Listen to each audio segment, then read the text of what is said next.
Hello, hello.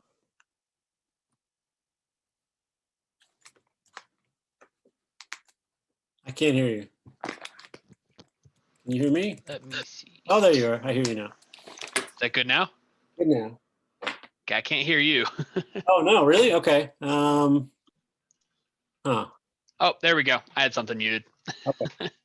Sometimes I mute everything to make sure no extra noise transmits, but that was my fault. We're No good. problem. How you doing today? I'm fine. How are you? Good. I'm Whitney. I'll be running all the tech and the living in the background once we get rolling. Very cool.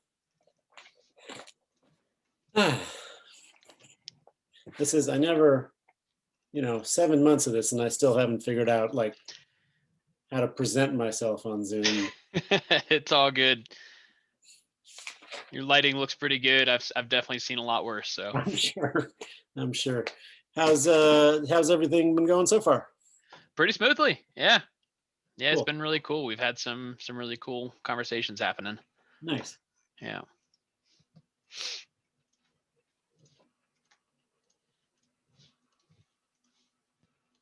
You guys had a kitty cat there?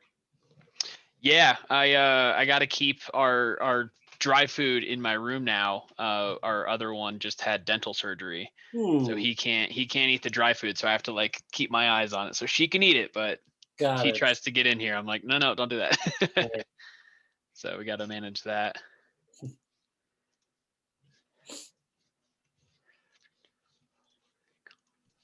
Oh, hello. Hello. How's it going? Good. How are you?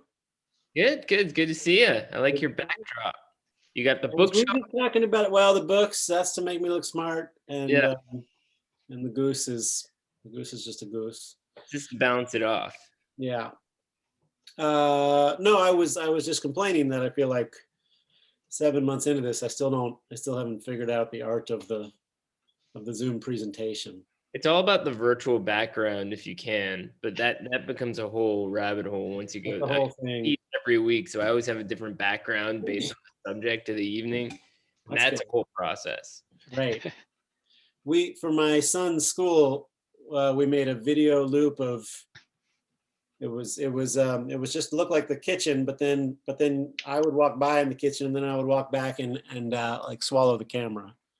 That That's was we went with that. And then we meant to embellish it. He was going to he was going to make like a, cardboard esophagus tube for the camera to go down, and we never finished that part. But And there's going to be so many strange stories told about the homeschool generation of this past year. I'm fascinated by that. I'm sure. Holding up okay though. We're fine. We're fine. And our kids for now are back in physical school. Huh. We'll see. We'll see how long that seems like a good idea, but so far it's been okay. Where's that at? In Austin, Texas. Oh, okay. Their school is very small and is doing a lot to doing whatever they can, but Yeah, and Austin's kind of an island in the middle of Texas. It's yeah, but I mean, we had our spikes too and everything. Like I think our numbers right now are okay, but yeah, it doesn't mean will continue to be okay. We'll see. right. Yep. All right, I'm going to go ahead and fade into the background now. Cool. Have you guys done any live streams yet throughout all of this? I mean, it's like basically my job now. The way that I've been doing mine is I'll take care of all the overlays and graphics and stuff, and you guys will just have your conversation like normal. If anything were to come up that I need to interrupt for, I'll just pop onto my mic, and nothing that I say will transmit, so it won't go out to the live stream. And then any audience questions that may come in, I will just feed to you, Eric, through the Zoom chat. Cool. Yeah, we're going for an hour, right? So yeah, I think so. Yeah. Okay. So I'll feed in some of those questions as they come through and give some people comments and all that. But cool. I got tons of questions for you, Andrew. Okay, I'll do what I can. But my question for you is, what are you doing for lighting? You look great. You've got like a golden. I have like basically just like a fill light. That's good. I got a ring light, but I don't use it as much as I thought I would. Because if it comes down on you, I think I've made an error here. I did my goose's set deck, and in fact I need it up here as the light. Right, to bounce it off. I'm torn. Sometimes people put like a piece of white paper under so you can do so you're lit from below and you light from above so it bounces up. But yeah, it's like film school all over again, right? Yeah, except I didn't Need a light I'm really meter. good at this part. Yeah. Oh, Awesome. Well, I'm about ready. So let me get everything set up with the stream. Right on. All right. Anything you guys wanted to cover before we get started? I'm in good shape. You in good shape, Andrew? as good as it's gonna get. Yeah. Good. All right. Well, let's go ahead and hit that. There's going to be about a 20-second delay before we can actually go live. Where are you, Eric? I'm in Queens, Ooh. Island City. Yeah. Orders. How is and have you been in New York the whole time?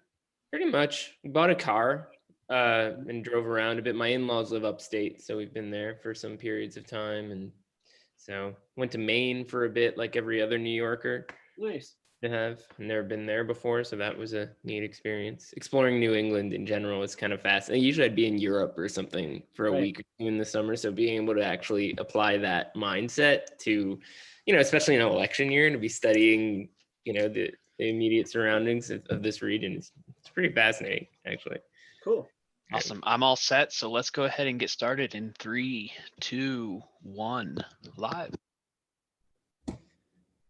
Okay, it looks like we are live. So welcome everyone to this BendFilm Festival conversation with Andrew Bujalski. My name is Eric Cohen. I'm the executive editor and chief critic at IndieWire. And more importantly, I am a fan of Andrew Bujalski's films because I've seen all of them. And I think that they're always fun to talk about because as you work, Andrew, your films continue to deal with fascinating human stories in new ways that surprise us each time out. So thank you for being here today. Thank you for being here. So we have a lot to talk about, but this is billed as a first features conversation. So I want to start by going back to the beginning with your first film, Funny Haha, which is strangely enough almost 20 years old at this point. Another era of sorts of American independent filmmaking, but also a really interesting one to revisit for a lot of reasons that I'm sure will become clear over the course of this conversation. But just to kind of contextualize that film, I think it's worth also looking at the world you came out of as a sort of budding filmmaker. You went to Harvard. I believe you studied under Chantal Ackerman, who's a filmmaker who, in some ways was very experimental in her approach over the course of her career. So I thought maybe it would be good to just kind of contextualize your first feature by talking a bit about your film education and kind of how that shaped you as a filmmaker and the direction you were looking to go at that time. Oh yeah, no, hugely influential those years I spent at Harvard. And before, I grew up a movie crazy kid. I don't, for better or worse, I don't have a recollection of a time when I wasn't movie obsessed. And so, by the time I was even applying to colleges, I think it was pretty clear in my mind, like that I was going to deep dive into film and do whatever I could wherever I was. And Harvard is I think, I'm sure a lot has changed since I was there, but at the time the program was pretty small. There was no graduate program. It's not, it's certainly not the first thing people think of when they think of Harvard. So what they don't do there is educate you to work in the industry. You come out of there pretty unemployable. But a lot of what that program was built on, some of the people who were teaching there, Rob Moss, who was my teacher, Ross McElwee, who is like America's greatest essay filmmaker. Yeah. A lot of those folks had come out of the MIT Media Lab program, and they had learned under people like D.A. Pennebaker, Ricky Leacock, and like there's this whole great kind of documentary heritage that the Harvard program was built on. And that was really the backbone of what we were being taught. And I think that more than anything had a huge influence on how I've thought about film ever since. And I was mostly in my own projects. I was mostly, once I was kind of free to go off and make my own films, mostly I was doing narrative stuff. But I think having that documentary training, what I got from it was the realization that everything in filmmaking is about working with what you have rather than what you thought you were going to have or what you wanted to have. And that's I mean, that's a lesson that you learn over and over and over again as a filmmaker, no matter how many times you've done it. If you, as a narrative person, you go in with a plan because you have to, and then you see one way or another that plan fall apart, and then the question is, you know, do you still know how to get a film out of it? And nothing trains you for that better than documentary, because that's all you do in documentary is kind of grapple with the unexpected. And so that yeah, that was a big deal for me, and just being exposed to so much there as a viewer. And as you said, you know, I had Ackerman as an advisor. Dusan Makaveyev was another teacher when I had there, and those are very different filmmakers, but one thing they have in common is they also were both quite fluid in going between narrative and documentary. You know, they were filmmakers with such strong voices that they could kind of work in anywhere they chose and still be very much themselves. So that's fascinating to hear, because Funny Haha, one of the things I think is most striking about it, and especially thinking back on when I first saw it, is that there is something very much documentary-like about the film, not just the camera work and the sort of, you know, jittery organic nature of how people talk in the film, but also just the sense of a place being as much a part of it as anything else. I mean, it seems like a film that almost just sort of emanates out of the environment that it was made. And I believe that on some level it must have been a personal project for you, because it seems as though, you know, this story of 20-somethings trying to make sense of their lives in Massachusetts was an ecosystem that would have been familiar to you at that time. So to what extent did this first feature sort of emerge out of the experiences that you were having when you made it? Oh, you know, more than I would have believed at the time. You know, I mean, it's yeah, as you say, it is really, you know, it's like sourdough starter or something. I mean, there is this literal kind of culture, petri dish culture, that we're growing the movie out of, and that's something that you can't do in commercial filmmaking. Nothing about commercial filmmaking is built that way, but it was something that I think I'd also taken really out of student filmmaking, but particularly the kind of student filmmaking I was versed in, which was that you can do it really small. I mean, our crew on Funny Haha was, you know, I think it was, you know, ranged from like 4 to maybe 6 people on our biggest day. And the cast was non-professionals. As far as, you know, the story's about a young woman. She's, I think, gosh, I should know this, but I think in the movie she's 23 and she turns 24. I know she has a birthday in the movie. I'd been writing for a while. When I got out of school, I thought, okay, I'm a college graduate now, and I got to figure out what to do with my life. And there was no obvious path for me. I didn't really know what to do or where to go.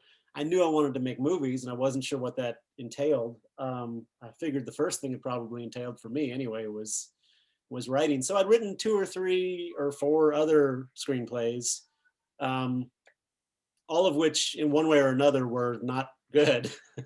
and I think I knew that about them, or at least I knew it well enough to know this, there isn't necessarily anywhere else to go with this, except to put it on the shelf.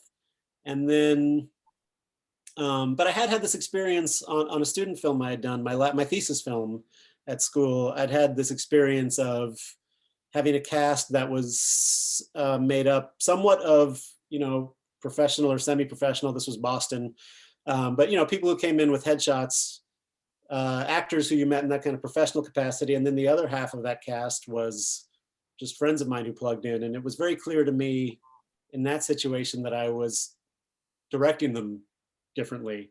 And at least at that point in my life, I kind of felt like I knew how to get something better out of the people who I was speaking to in just a personal, direct language than the people who I was trying to speak craft language to. So I was very aware of that. And with Funny Haha, that was Kate Dollenmeyer, who plays the lead in that movie and gives an extraordinary performance.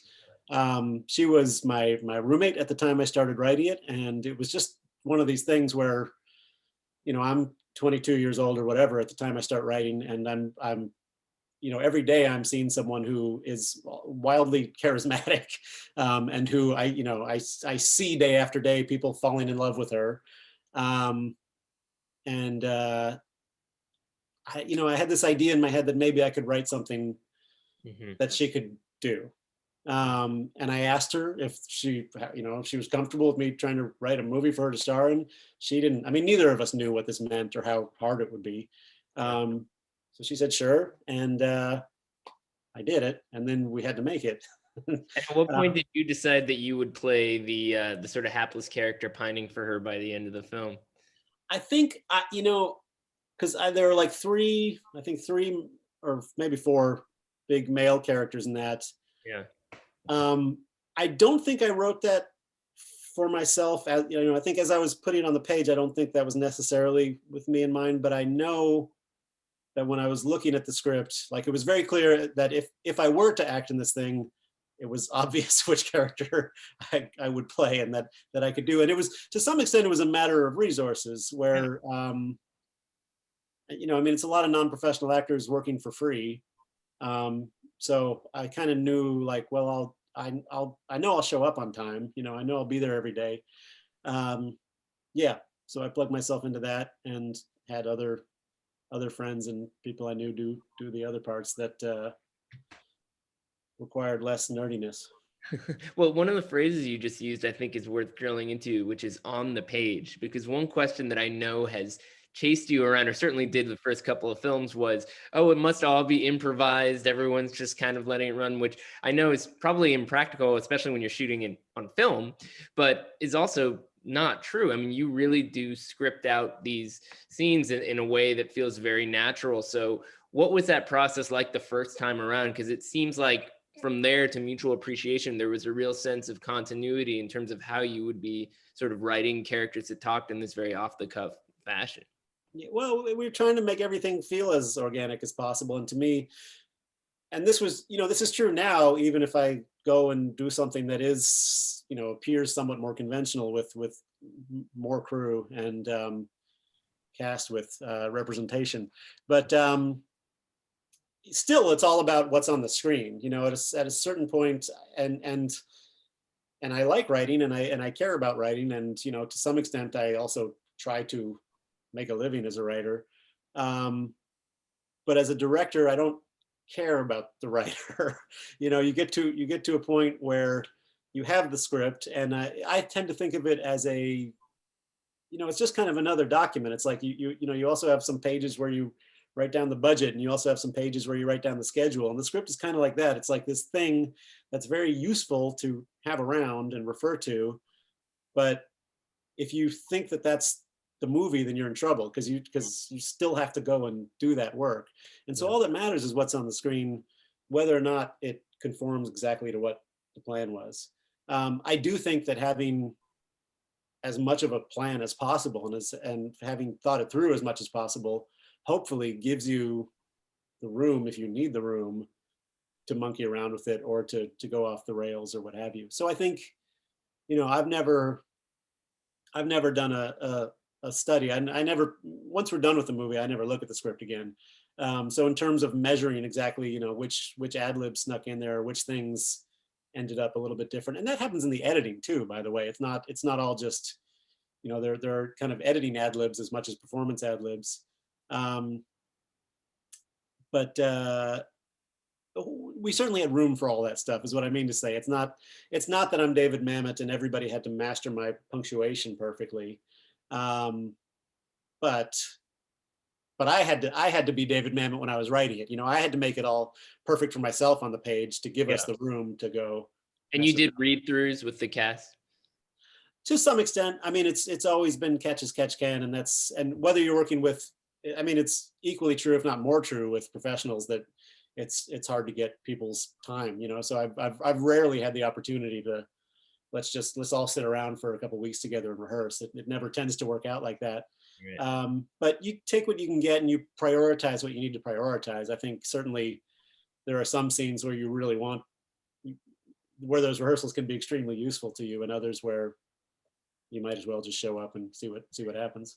Right. I want to switch gears to talk a bit about how you kind of learned the ropes of getting movies out into the world, or sort of got into the ecosystem of sorts of film festivals and finding distributors, because it took a long time for Funny Haha to get released, a couple of years, and then Mutual Appreciation came out not long after that. So what was the process like for you in terms of, you made this thing that was very much, the kind of filmmaker you were going to be, and then it started playing festivals and so forth, and it was well reviewed, and people saw you having a lot of potential. So what was the process like for you in terms of sort of evaluating the next steps, and how did that evolve? It was a crazy slow burn. I mean, I definitely remember, and again, maybe to some extent this comes from my schooling, where they taught us a lot about how to make a film and nothing about what to do with it. So I remember, and this was in 2002, which was this was already way out of date, but this was just about, the last moment at which you could conceivably finish a movie to a 16 millimeter print and have that be how you were going to take it around to festivals.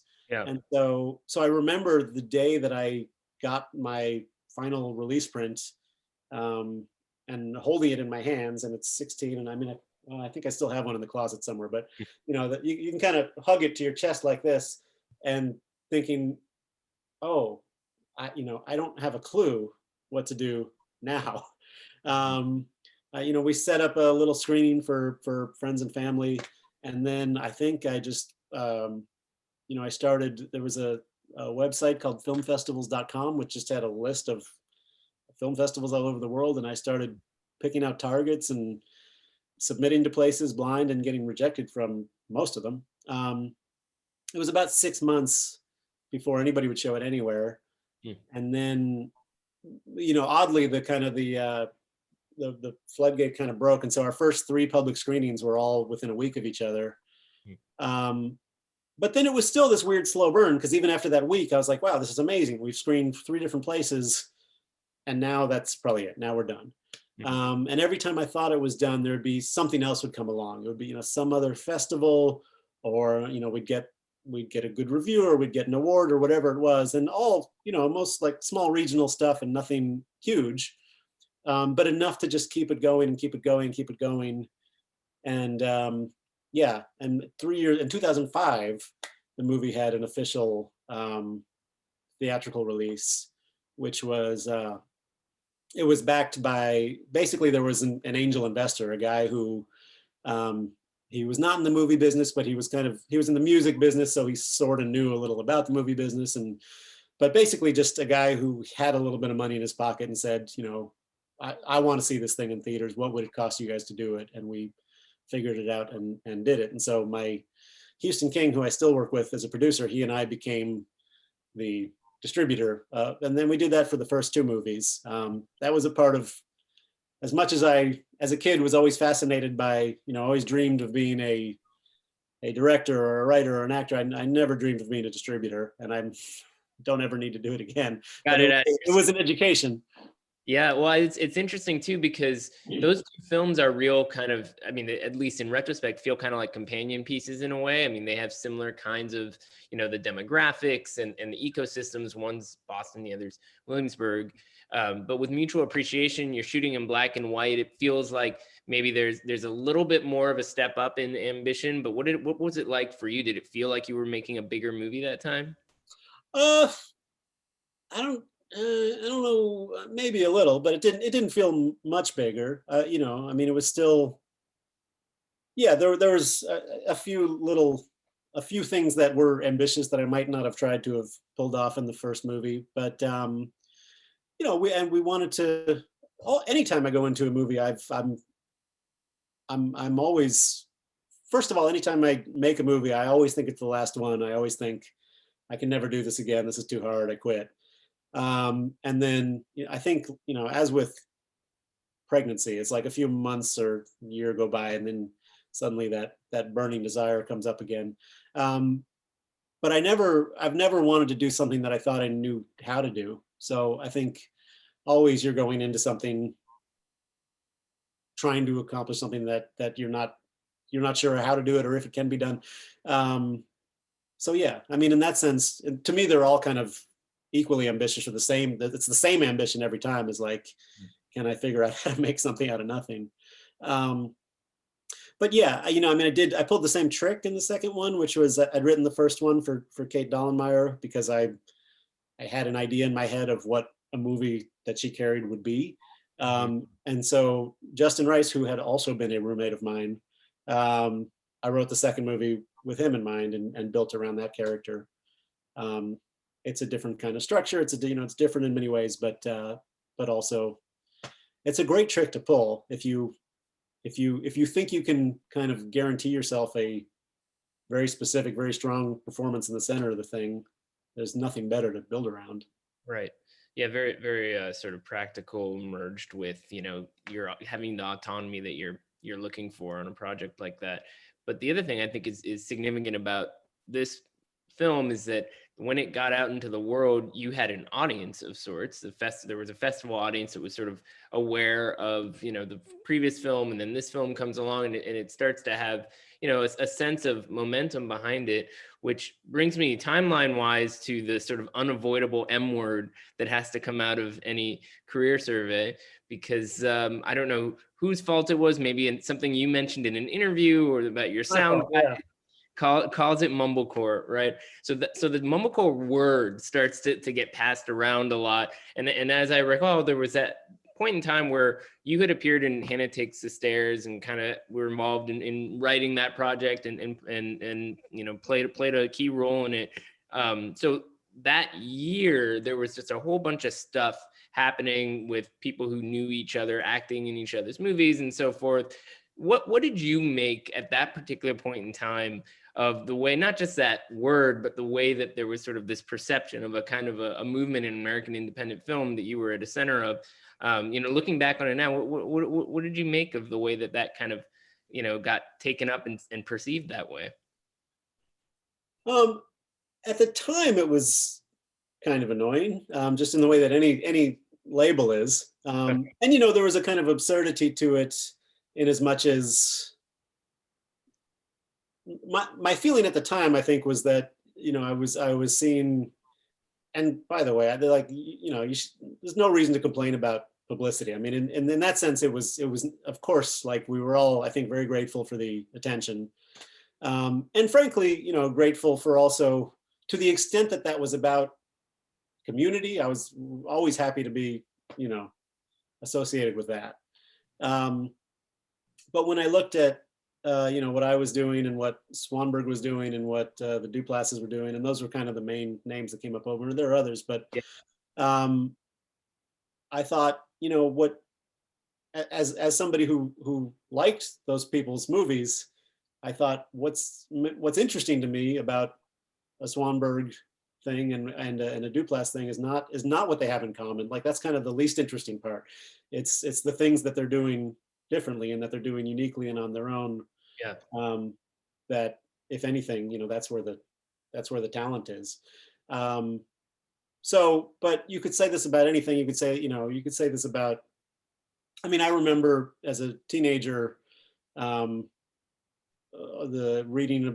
the articles about grunge and Nirvana and Pearl Jam, and which, as a kid, that baffled me. I was like, look, I get that they both wear flannel shirts and I get that they're both Neil Young fans, but like, they do not sound the same to me. They're not doing the same thing. Right. So there was that. All that said, it's fascinating just to watch a kind of neologism take flight. And Right.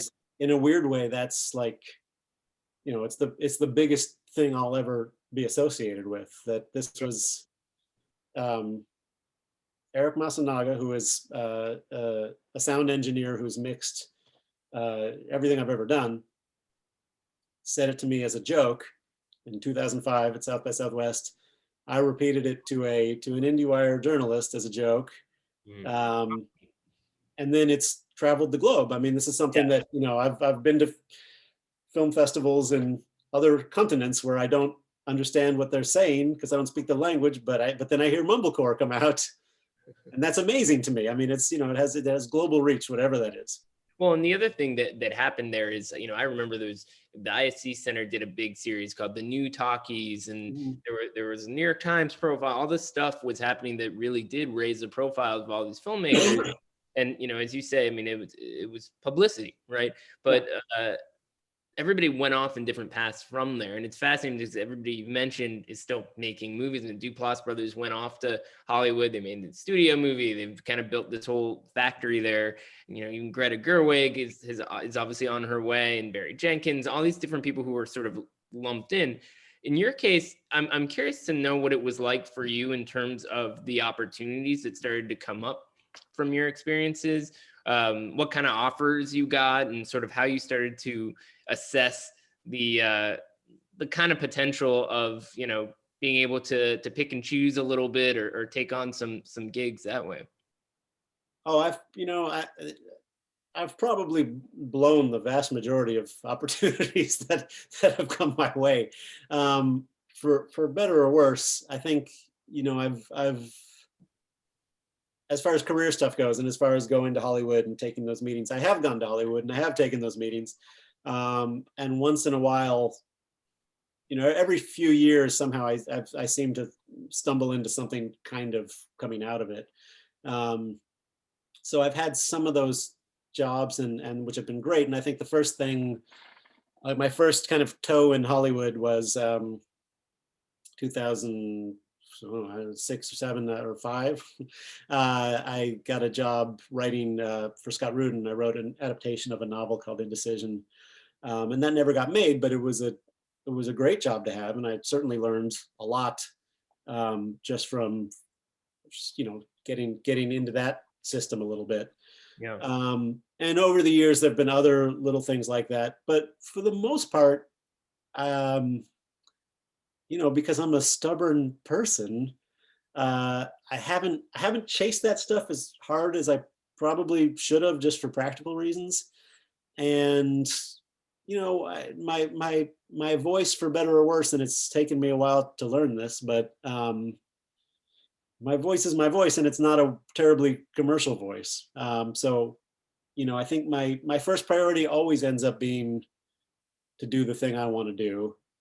And then usually at a certain point I panic and I go, oh, but also I need to figure out how to make some money. And I try to do that. And, What was the weirdest Hollywood encounter you had during that period? Was there I went to Brett Ratner's house. That was really weird. Charlotte Gainsbourg was there, and like his mother was there. And it was, the scene in Boogie Nights where they're like throwing the firecrackers. Yeah. Yeah, it was a little like that. Was that for a gig or just to hang out? No, that was just because my agent said he wants to meet you, and so I met him, and it was pretty weird. Yeah. If there's any one excuse to run screaming from Hollywood, it's going to Brett Ratner's. I appreciate it. Anyway, yeah. Well, so there's only so much time we can have to delve into the intricacies of your filmography. I love Beeswax, and I think it's a fascinating film. But what I want to jump to is Computer Chess, because what I thought was fascinating about Computer Chess was what a dramatic shift it felt like for you as a filmmaker. It was just so unexpected in terms of the setting, the way that it was executed, not only because you went from shooting on film all the time to digital video, but the kind of this vast ensemble period piece that you created was just so peculiar and surprising and great. And I thought it would be good for you to talk a bit about getting to that point in your career where you figured out how to make a jump like that from the system that you'd kind of worked out for yourself up until that point. Yeah, Computer Chess was and it's hard for me. I think people over the years have asked me, where did that come from? And I've never had a good answer. It was a kind of back of the mind fantasy project for a long time. It's a movie that is, we shot it on these entirely outdated, old analog tube video cameras. So it was a kind of camera that really nobody had been using for the last 30 years. And even then it was being used mostly in, academic or maybe corporate settings. It was not something certainly that movies were being shot on. But I had encountered some old footage from it.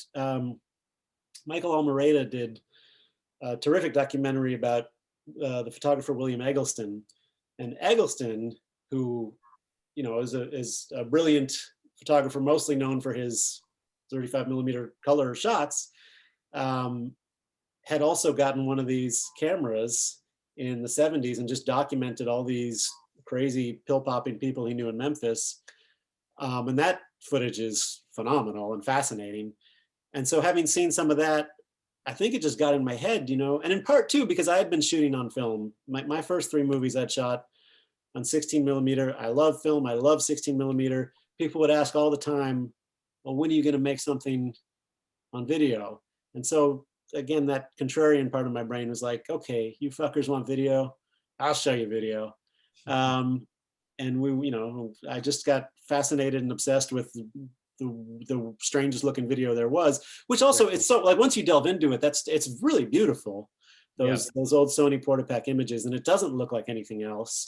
It doesn't, and I'm not a tech guy, but with the tubes, or respond to light much differently than the chip cameras, which is like every video camera since did.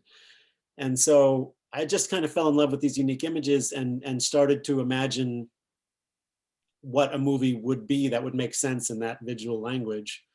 And I know I'd written a treatment basically on a dare. I was having a conversation with a filmmaker friend, and we were talking about, like, well, what's your fantasy project that you could never make because it's too crazy? And so I said that, and he said, okay, well, write me a treatment, give me a treatment in 2 weeks. And I did. And then I put it away. And then my son was born, and I was a dad, and I could very clearly see the path in which I never made another film again. And that frightened me. And at the time I was trying to get together a much more conventional film where you would get a movie star and get some money and go do that. Yeah. And that for a moment seemed to come close to coming together, and then it fell apart, as these things usually do. Was that for Results or for a... No, it's something that's still never been made. I was just looking at the script again a few days ago. Like, I always think about, well, maybe there's a way to do this now, but... Can you tell us who the actor was? I know, because I feel like I already talked shit about a Hollywood persona. I shouldn't do that. But it was a big famous guy. There's a big famous guy, and I went to his house too, and it was amazing. And his personal chef made us lunch, and it was so good. And he said he was going to do it, and then he changed his mind. And so I was kind of, then I'm sitting here going like, oh my God, this is falling apart. I'm never going to make another movie again. Well, let me take this 8-page treatment off the shelf that I've got sitting around. Maybe I can just make this computer chess thing right now. And I called up Houston King and Alex Lipschultz, who's another producer I worked with, and I said, guys, I've got this 8-page treatment. I don't have a script. All I have is the treatment, and I don't have anybody cast, and it's not something that I want all unknowns for this, and I want to shoot it on a kind of experimental camera rig, and I don't know if it's going to work or how we'll do it, and we have no money, and it's a period piece on a kind of arcane subject matter that I don't really know anything about, and I want to go in like 2 or 3 months. So what do you say? And they said, great, and we did it. It was a total Wile E. Coyote leap off the cliff. We just did it because I was really kind of a nothing to lose thing where I wasn't that worried about the downside about what if this doesn't work. And shockingly, it kind of worked. But we were so lucky. And also those guys, Houston and Alex, hustled so hard to make it work. Right. And in spite of everything, you did manage to then put some movies together with some movie stars.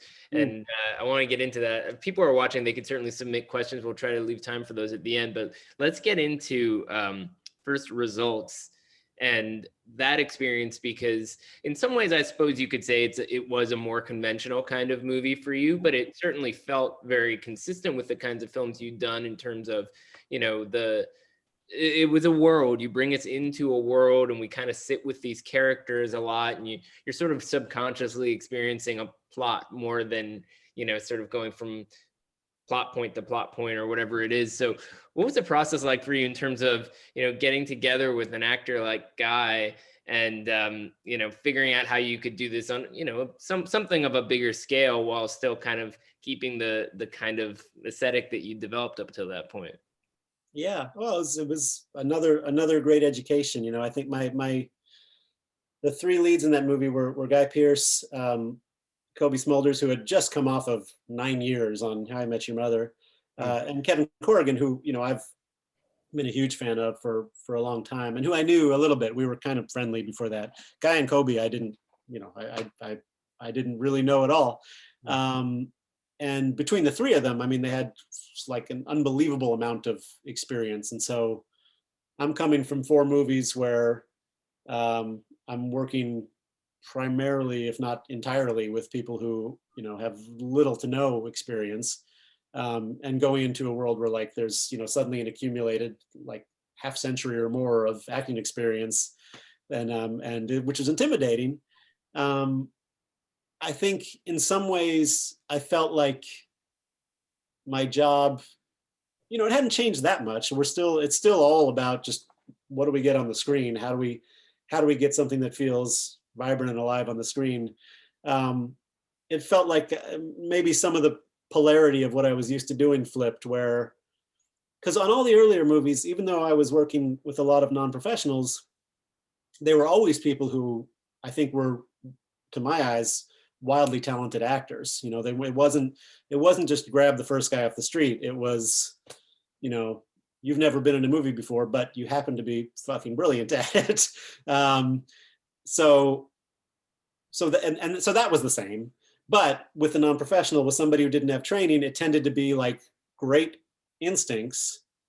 And then it was my job to kind of impose a little bit of order on that. So we tended to work on the early films from a place of relative chaos. Like, let's just come in and try to grapple with the scene honestly, and it might be a mess, but we'll kind of find our way to something that has just enough order to hold together and be a movie. And with the pros, I felt like my job was becoming a little more the opposite, because so much of their training requires them to be bulletproof. If you're acting,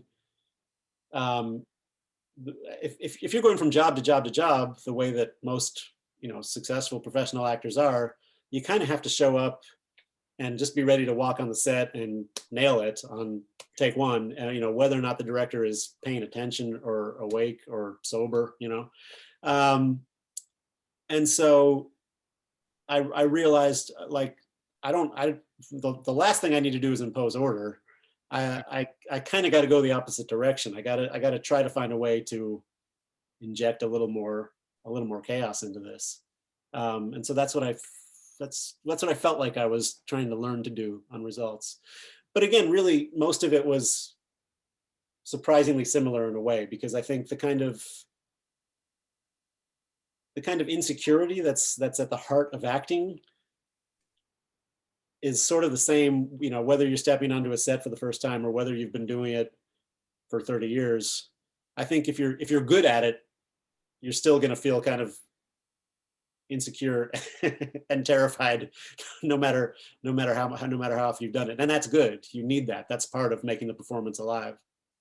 Well, that brings us to Support the Girls, which I think is the best thing that you've made, because it feels like it builds on everything that came before it, but at the same time it pushes your work as a filmmaker in a very interesting, different kind of direction. And I think probably the best starting point for discussing that movie is just how you were led to the particular setting that it takes place, this kind of I don't know what the sort of PC term is, a Hooters like restaurant of sorts. I doubt there's a PC term. Yeah. But because when I saw this movie, I mean, one of the things I thought was so great about it, and still is great about it, is that it feels like it's so of its moment. You have this kind of, I was almost like kind of like iconic scene at the end with women shouting off a rooftop at this, sprawling urban world, and it just feels like that's everybody. But how did you sort of arrive at telling a story like this? It seems so far removed from the kinds of stories you'd made up until that point. Yeah, it's another one where it's hard to explain the winding path. I never know how we end up where we end up, but that, I had the industry term, I think, is restaurant, and Hooters was the original, and then there was a whole bunch of knockoffs of this, pretty straightforward idea, and so, I think, 10 or 15 years, at some point a while back, I'd been in one, and I'd been surprised by it. It wasn't what I expected it to be. I think because the marketing is all kind of raunchy, and then you go in there and it's remarkably, it is just like Applebee's or whatever. I mean, it's much more about selling comfort and selling a sense of belonging and selling a sense of acceptance than it is about selling titillation per se. And so it's like, it always to me felt like, 10% strip club, 90% TGI Fridays. And that struck me as incredibly American, that no other culture at no other moment in history would have ever produced the demand for such a place, that would be like a thing that, is all over the country. And by the way, I think its time is passing. I mean, I think that those guys have, even just in the years since we made the movie, they're struggling, which is probably a good thing. But so I got interested in them. They got in my head, and at one point, when 10 years ago, when there was a lot of movement out of the movie world into TV, my agents in Hollywood said, you should be out there pitching TV shows. And so I said, okay, maybe this is a show. And I came up with a TV pitch, and we took it around, and nobody picked it up. But again, sometimes these things just stick in your head. And so it was still kind of with me back there. So was the Support the Girls TV pitch a variation of what we've seen in the movie? Just yeah, yeah, it was a lot of a lot of the kind of basic notions of characters and a lot of the basic notions of situations. There was a lot of overlap. I think what was different was I felt like I never quite figured it out in TV. In TV, at least in my mind, it had to be some sort of sitcom. It didn't have to be like, gag after gag. It didn't have to be hilarious all the time, but basically that structure, that open-ended structure, called for something that I didn't quite know. It wasn't quite my language. I always struggle with TV because TV, you're not allowed to end it. And without an ending, it's hard for me to know what a story is. And so at some point I thought, well, maybe there's something there. Maybe I can take those ideas and contain them in a movie. And as soon as I allowed myself an ending, I started to get it. And it also allowed, I think, more of the kind of melancholy of that movie in. I don't know if that would have been there the same way in TV form, right. But once I could have beginning, middle, end, I knew a little bit more what I was trying to say with it. You also were able to capture this amazing performance from Regina Hall because, at that point, I think it wasn't that she wasn't a respected actress, but the idea of her doing something that was this really grounded drama and being the star of the show was something that a lot of people wouldn't have necessarily expected. And my understanding is you had connected with her on the set of Girls Trip at some point. So yeah. Well, just sort of curious what it was like for a guy like you to be on the set of I wasn't exactly on the set. It was just one of those things. That was when the meeting was set up. She was shooting Girls Trip at the time, and so I flew to New Orleans to meet with her, and we had coffee, and it was delightful. And then she said, "Do you want to come to the wrap party tonight?" Which was very generous of her and nice. And I had nothing else to do, so I did show up for like maybe 30 minutes at the Girls Trip wrap party because I thought maybe I'll want to tell my grandchildren someday that I was at the Girls Trip wrap party. but I didn't stay long because it didn't feel appropriate, you know, to be at a wrap party of a movie I didn't work on. But I met some people and everybody's very nice, and that was that. I'm sorry to say I was not on set. Well, it's interesting though, because when Support the Girls came out, it really was able, it benefited from Girls Trip because it showed Sure. range in a really fascinating kind of way. And I wonder, you know, having made that film, you know, how you've been thinking about, you know, what your potential is to work on a bigger scale, if that's still something that appeals to you at all.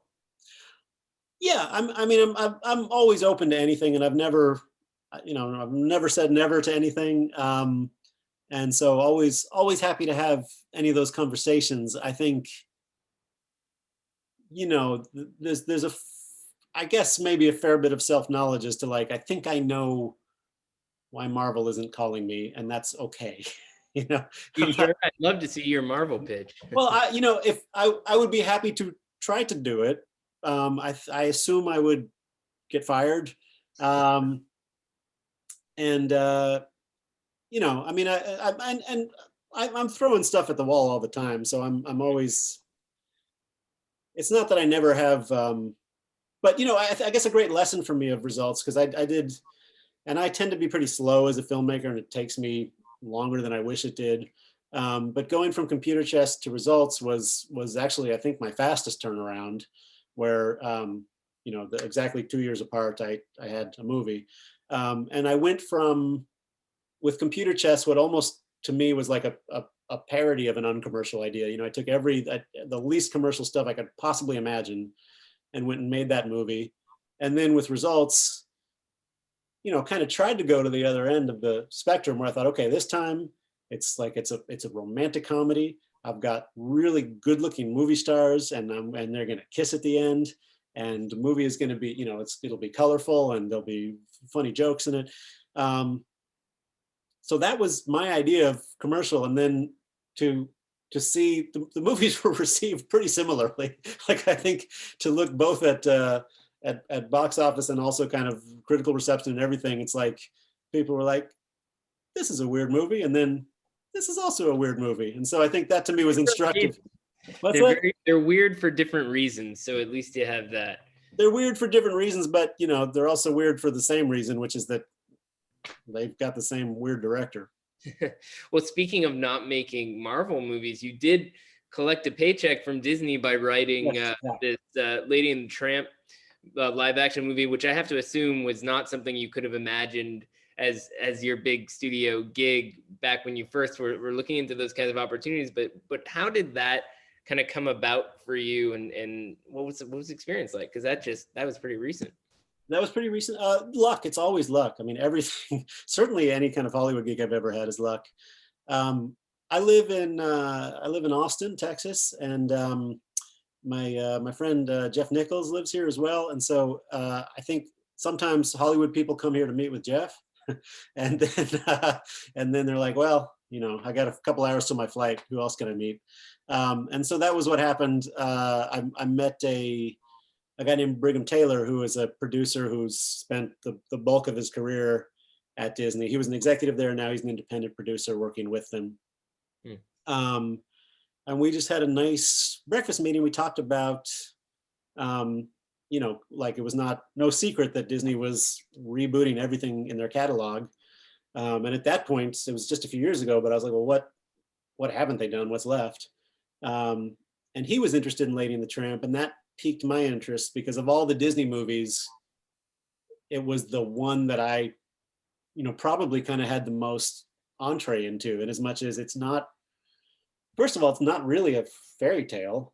It's more romantic comedy, which is kind of, you know, that's a world that I feel I sort of know my way around. And I like dogs, all right. I'm more of a cat person, I admit, but you know, I felt like I kind of had a feel for it, and then I went and watched the movie again and started to kick ideas around with Brigham, and just got lucky. I mean, the timing worked out great that they wanted to do it at that moment. And Yeah, and it was one of the first Disney Plus originals to launch on the service. It's also fascinating to think about it because Disney has been going through this whole kind of reckoning with its own legacy, and what stuff has aged better than others, and Sure. clearly some aspects of Lady and the Tramp had aged better than others, and the whole We Are Siamese bit is not in this version. But what was the process like for you as a writer, kind of looking at that material and trying to figure out what made sense to bring back and what you should kind of set aside? Well, I mean, I think the first the first thing that everybody agreed on before we really got into anything was like, I think we're probably going to lose the racist cats. Like that was the easy decision. Right. Um, and then to some degree, because I kind of make things more difficult for myself than I have to, because I have a certain perversity. When I started on that, when I started batting ideas around with the producer, I really tried to rethink. I tried to kind of take it from scratch, like while still trying to do. I mean, there was never any illusions that like this was going to be my movie. And by the way, also like it wasn't. At no point was I attached as a director. It was always very clearly this was going to be a writing job where I tried to just take the existing thing and do a kind of update on it. So I was always trying to write in a Disney voice more than my voice. Nonetheless, just for myself, because this is the only way I know how to work, I kind of stripped it down and started throwing other images and ideas in it and building something back up. And ultimately, the producer kind of gently guided me back toward like, this is good, but remember how they did everything before, let's do it like that. However, as much as I generated stuff that got thrown away, I think having gone through that process really helped me to, I don't think I would have known how to do just a kind of carbon copy of the original if I hadn't gone through finding my voice in it. So that was what that process was like. It was starting with me letting myself go with it, and then refining back to something that ultimately, if you go on Disney Plus, you see something that it feels like what you expect. It feels like a Disney reboot where it's for the most part extremely faithful to the original with a lot of kind of newer building stuff. But also I was I wrote the first several drafts on that, and then I think there's one other credited writer, but multiple uncredited ones after me. It went through that whole studio process.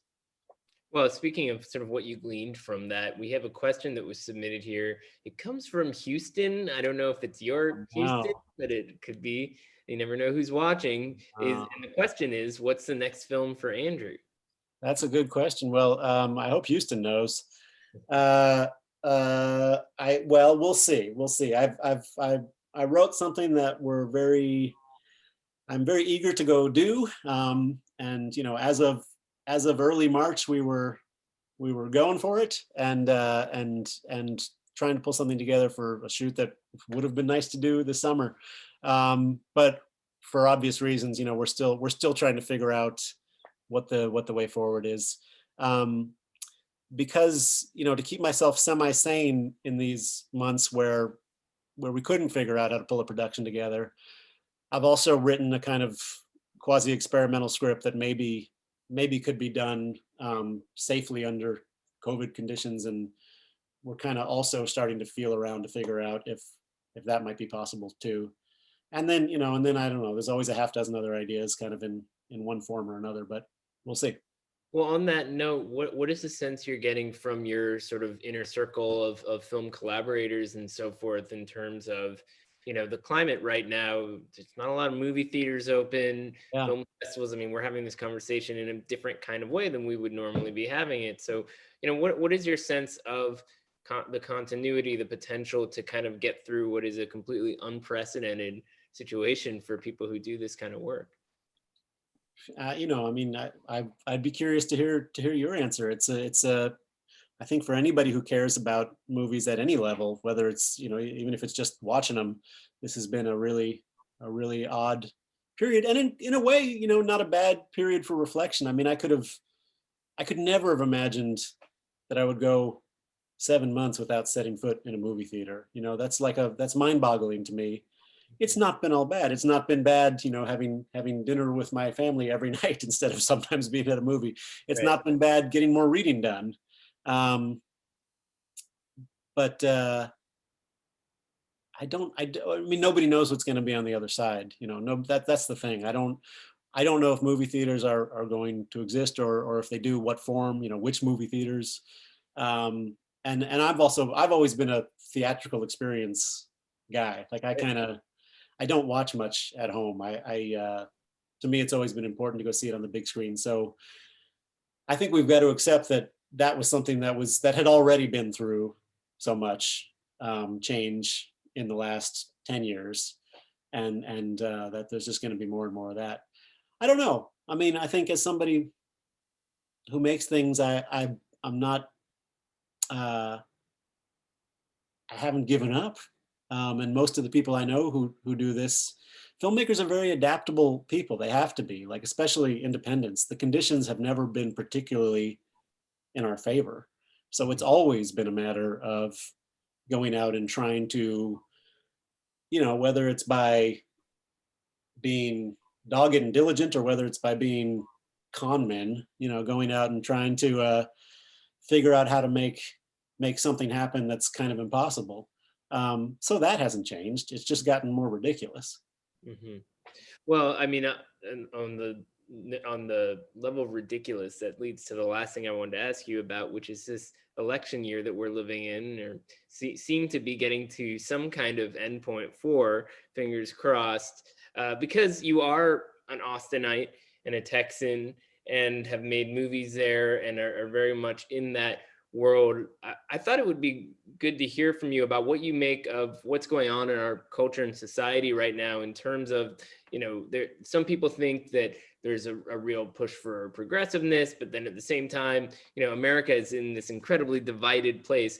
And I'm a third generation Houstonian. I can't figure out what Texas is. Some days it seems like it's turning blue, and other days it just seems like it's this insurmountable situation. What is your read on kind of where Texas is at right now? Oh my God, I was not expecting this question. No, we had to catch you up. And to be clear, I'm from Massachusetts. I'm an adoptive Texan, but I can't claim the deep knowledge. Boy, I don't know. I live in Austin, which is its own kind of bubble. I mean, our whole balkanized society now is bubbles within bubbles within bubbles. So you think about, like, you know, because I go to worst case scenarios very quickly, but I was even trying to imagine. I was like, well, what would a civil war look like?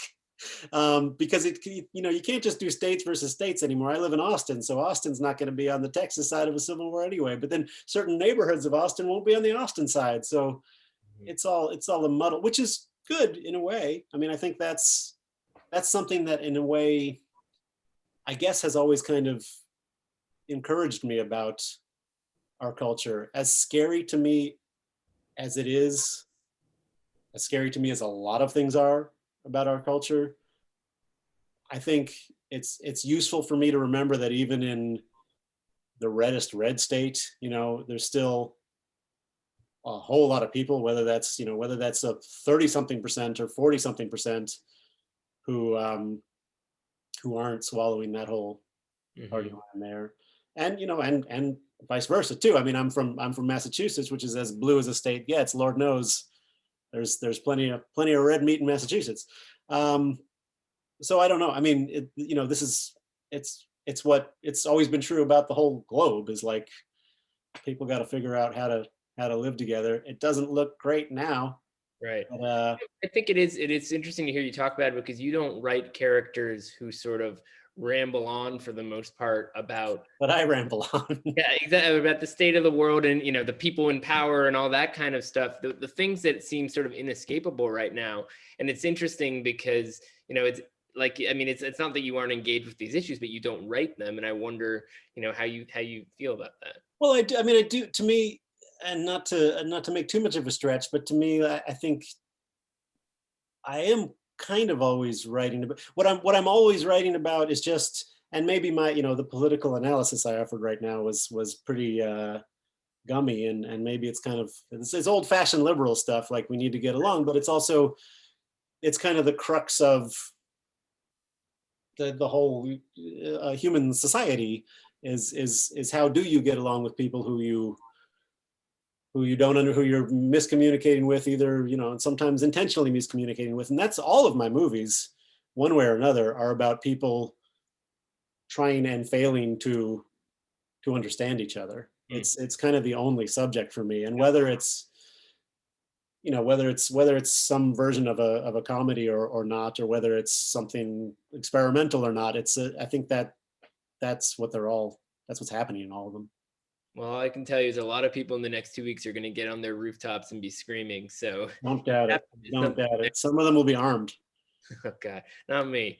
Well, Andrew, thank you for being here. This was a lot of fun. I feel like we covered a lot in an hour. And good luck to you. It sounds like you got a lot of good stuff coming up. So We'll see. Thank you so much. my pleasure. Have a good one. You too. Bye. All right, we're clear. Okay. Thanks so much for doing this, man. That was a good conversation to sit in on. My pleasure. Thank you for having me. Of course, man. All right.